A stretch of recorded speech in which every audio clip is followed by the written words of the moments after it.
Good morning. I'm Susan from GenAcres Homestead. I have a lot of people ask me about winter sowing and what it is, how it really works, so I developed this video explaining it, and I hope you watch it because it's a game changer if you want to get a lot of plants on the cheap. So enjoy, and I hope you try it. So what are some major benefits of winter sowing? Well, there's no specific seed sowing dates to worry about. You don't need an indoor grow light system. The plants grown by this method don't need to be hardened off because the seedlings have already been acclimated to the weather, and it saves you money on expensive indoor growing supplies like pots, trays, and cell blocks. I don't know any gardener who wouldn't appreciate saving time in the busy spring by doing some of those spring tasks in the winter, and winter sowing is my favorite time and money saver. You can use the winter sowing method for varieties of flowers, vegetables, herbs, and even some fruits. It's generally accepted that you can begin to winter sow anytime after the winter solstice in late December. That's when the days are at their shortest and typically the temperatures are at their coldest. You can, of course, sow the seeds through the whole winter, but I've found that my two-stage plan works best for me. Here it is. Here in my Zone 6 Ohio area, I do the first winter sowing in mid-January for seeds that need a period of cold stratification in order to germinate well in the spring. These seeds are basically perennial seeds of cold season plants. If you're not sure which seeds need a cold stratification, check your seed packet for words like pre-chill, cold stratification, self-sow, direct sow in the fall, cold hardy, or direct sow in the early spring. These flowers can include lavender, phlox, rudbeckia, delphiniums, bleeding hearts, and coneflowers. Cold season herbs like rosemary, sage, oregano, parsley, mint, and thyme work well too. When it comes to cold season vegetables like broccoli, beets, cauliflower, bok choy, turnips, and cabbage, January sowing works great for those too.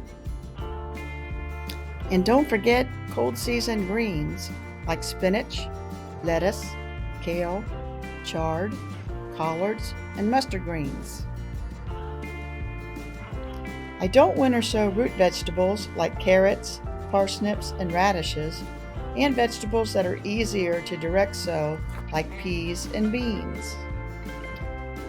Seeds of warm, long-season vegetables may not germinate in time with this method in order to get a good harvest.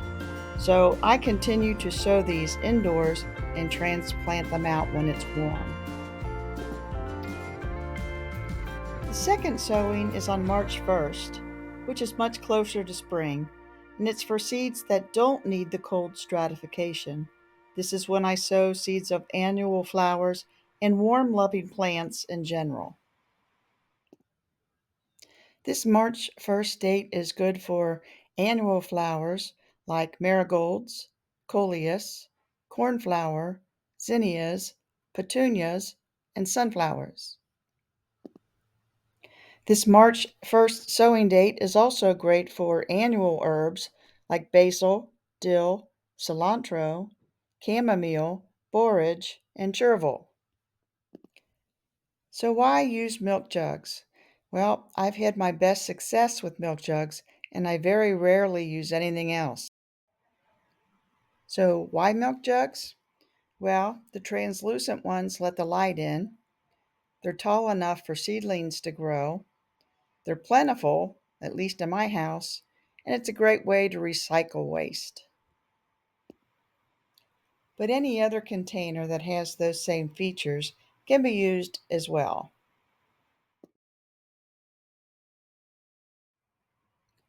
First, throw away the lid so you won't be tempted to keep it on. Cut around the line about 4 inches above the bottom, leaving the handle area intact so you can bend it backwards for easy access. Put several drainage holes in the bottom. Any type of potting soil will do. Thoroughly moisten the soil before sowing the seeds. Sow the seeds at the recommended depth. You can sow the seeds much closer than recommended because the milk jug is only a temporary home. You can gently tease the seedling roots apart later to plant.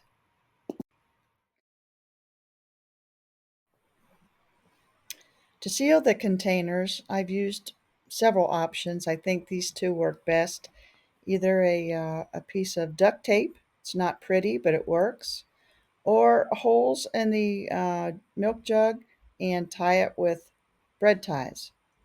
Now, this works the best, but it takes a lot of time if you're doing a lot of containers. When it comes to labeling, I think I've tried several. I usually use one of two ways. The first is using a good permanent marker to write the name of the seeds on the outside and the bottom of the milk jug. You'll later see why labeling in both places is necessary. Or instead, you can use numbers with a corresponding list as to what seeds are in the numbered jug. Pro tip: don't lose the list. And yes, I've done that. It was not fun trying to figure out what was growing in each of them since all the seedlings look alike at first. Place the milk jugs outdoors in a sheltered place where animals or the wind won't knock them over. For good drainage, place them on a gravel surface or raise them up on some wood or pavers. Once the jugs are happily outside in the weather in their little greenhouses, leave them be. Don't worry about the cold, the seeds are sleeping. Don't worry about the rain, the soil needs the moisture. And don't worry about the snow, it's a great insulator. There's really nothing to do now but wait for the first signs of spring weather. When you notice the first signs of spring, start peeking inside the top of the milk jug. Different seeds will germinate at different times, so you need to be patient. Once you see sprouts in those little greenhouses, you got to do the happy sprout dance. And yeah, it's pretty much what I look like when I see my first sprouts. But now back to business. Once I have sprouts, what I do next depends on that unpredictable early spring weather. This weather transition of cold to warm and back to cold, back to warm is when you can lose your seedlings if you're not careful. You'll need to keep your eyes peeled for those late frosts. Seeds can survive frost without a problem, but seedlings can't. Once you have seedlings, you'll need to cover the jugs with a blanket or plastic on frosty nights and take the cover off during warm days. As the weather continues to warm up, check on the jugs frequently. On a sunnier day, the greenhouse effect inside those milk jugs can cause the temps to rise fast. At this time, you can move the milk jugs to a shadier location. You can also start to cut out some windows in the milk jug for more airflow. When all possibility of frost is past, you can even cut off the whole top, and that's why you label the bottom too. You can start to transplant your seedlings when they're strong enough to handle and have a good root system, and when you have the garden space ready. You can get tons of seedlings by using the winter sowing method. Transplanting all those seedlings is made easier by the fact that the seeds will germinate at different times. Hey, you made it to the end. Thanks for watching. I'm Susan from GenAcres. Make it a great day.